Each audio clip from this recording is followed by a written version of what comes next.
Hey there my wonderful friends on the internet. In this video we will learn about variables. Let's get right into it. Before I go into variables I will teach you something called as a comment.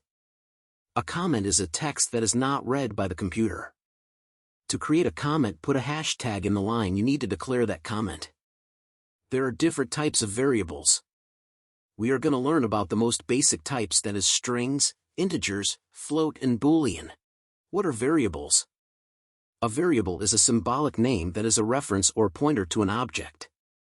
Once an object is assigned to a variable, you can refer to the object by that name. But the data itself is still contained within the object. I am going to show you how to make a variable of type string. First we need to give the variable a name. I am going to name it name, and we need to set it equal to a value enclosed in double quotes. This indicates that this is a string.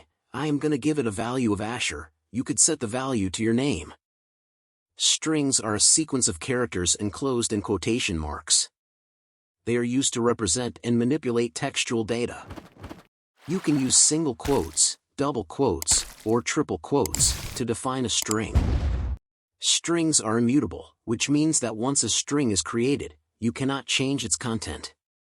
We will learn more about strings in a later video. Next we will learn about integers. Integers are whole numbers without a fractional part or decimal point. We can declare a variable named x and set it equal to value of 15. Now let's move on to floats. Floats are simple numbers with a decimal point.